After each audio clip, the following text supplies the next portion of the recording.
नमस्कार। प्रस्तुत है आज का चिंतन। खाद्यान्नों को पिसवाकर उन्हें प्रायः छाना जाता है।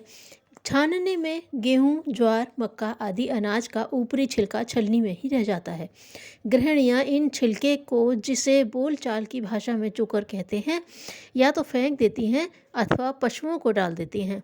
यदि यह मालूम हो सके कि इस प्रकार अनाज का सबसे अधिक पौष्टिक भाग व्यर्थ चला जाता है, तो बहुत से लोग इस प्रकार की गलती नहीं करेंगे।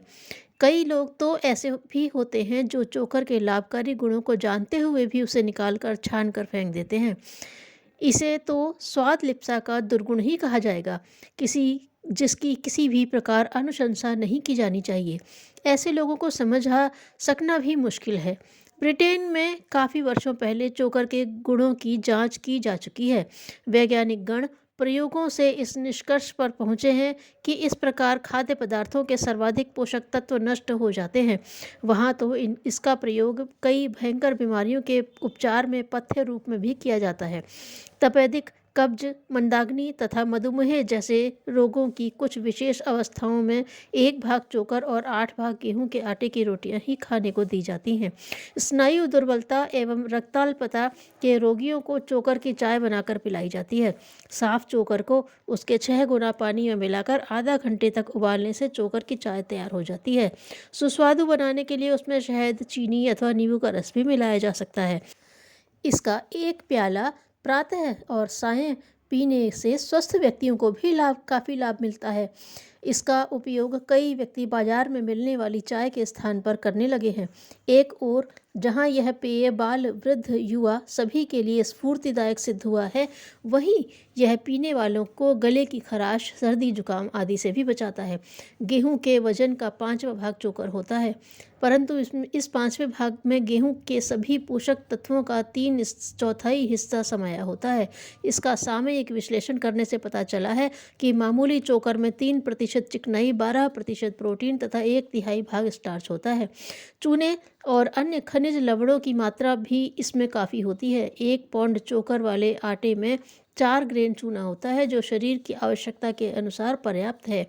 आटे का चोकर निकाल दिए जाने पर उसका चूना भी निकल जाता है। स्मरणीय है, चूना शरीर के लिए अत्यंत आवश्यक है। प्राकृतिक रूप से यह आवश्यकता पूरी न होने पर शरीर के कई अंगों को पोषण नहीं मिल पाता। दंत क्षय का रोग चूने के अभाव में ही होता है। अपने भोजन में बारीक छने आटे अथवा मैदे का प्रयोग करने वालों के दांत अन्य लोगों की अपेक्षा जल्दी गिरते हैं अथवा खोखले हो जाते हैं। डॉक्टर एम बुज ने शोध परिणामों द्वारा बताया है कि आटे से चोकर निकाल देने पर उसका आधा लौह तत्व समाप्त हो जाता है। मैदे में तो यह तत्व इससे भी कम रह जाता है। ऐसे आटे में से पोटेशियम का 3/4 भाग, फास्फोरस का 80% भाग तथा कैल्शियम का आधा भाग निकल जाता है, जो शरीर और स्वास्थ्य के लिए निश्चय ही अपोषणकारी है। स्वस्थ व्यक्ति के स्वास्थ्य, संतुलन और विजातीय तत्वों में चोकर महत्वपूर्ण भाग अदा करता है। कोष्ठशोधन में तो यह हरी सब्जियों तथा फलों की तुलना में भी ज़्यादा अच्छा साबित हुआ है। कोष्ठ शुद्धि के लिए उपयोग में लाई जाने वाली दवाओं की तरह यह आंतों को उत्तेजित नहीं करता, बल्कि उन्हें बल और स्फूर्ति प्रदान कर सुचारू रूप से कार्य संचालन करने में मदद देता है। अतः यह ध्यान रखना चाहिए कि जो आटा हम काम में लाते हैं उसमें से चोकर निकाला नहीं गया हो। एक और अद्भुत निष्कर्ष वैज्ञानिकों ने विशद अनुसंधान द्वारा निकाला है। यह विज्ञान जगत को नई दिशा देने वाला हो सकता है। हैदराबाद के पोषण अनुसंधान केंद्र के अनुसार चोकर में कुछ ऐसे तत्व पाए जाते हैं जो जीन्स की संरचना पर प्रभाव डालते हैं। कोलोन के अतिघातक कैंसर को रोकने में, मधुमेह जैसी महाव्याधि में व्यापक परिवर्तन लाने में तथा रक्त का कोलेस्ट्रॉल कम करने में इसका महत्वपूर्ण भूमिका देखी गई है। पाया यह भी गया है कि यह शरीर की प्रतिरोधी क्षमता को बढ़ाकर इम्यूनोग्लोबुलिन्स की मात्रा रक्त में बढ़ाता है। ऐसी स्थिति में दमा, एलर्जी एवं एड्स जैसे रोगों में भी इसकी उपयोगिता को नकारा नहीं जा सकता।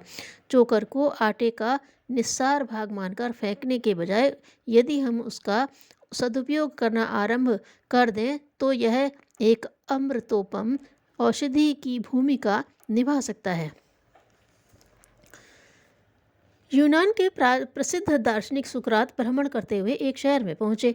वहां उनकी एक वृद्ध व्यक्ति से भेंट हुई। दोनों काफ़ी घुल मिल गए।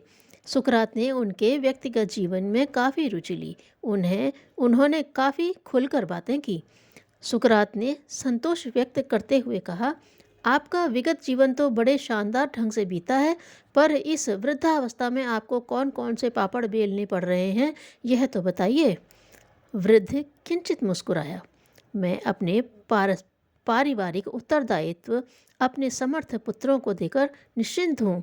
वह जो कहते हैं कर देता हूँ, जो खिलाते हैं खा लेता हूँ और अपने पौत्र पौत्रियों के साथ हंसता खेलता रहता हूँ। बच्चे कुछ भूल करते हैं तब भी मैं चुप रहता हूँ। मैं उनके किसी कार्य में बाधक नहीं बनता, पर जब कभी वह परामर्श लेने आते हैं, मैं अपने जीवन के अनुसार अनुभवों को उनके सामने रख की गई भूल से उत्पन्न दुष्परिणामों की ओर से सचेत कर देता हूँ। वह मेरी सलाह पर कितना चलते हैं यह देखना और अपना मस्तिष्क खराब करना मेरा काम नहीं है। वह मेरे निर्देशों पर चले ही, यह आग्रह नहीं। परामर्श देने के बाद भी यदि वह भूल करते हैं तो मैं चिंतित नहीं होता। उस पर भी यदि वे पुनः मेरे पास आते हैं तो मेरा दरवाज़ा सदैव उनके लिए खुला रहता है। मैं पुनः नेक सलाह देकर उनको विदा करता हूँ। वृद्ध की बात सुनकर सुकरात बहुत प्रसन्न हुए। उन्होंने कहा, इस आयु में जीवन कैसे जिया जाए यह आपने बखूबी समझ लिया है। धन्यवाद।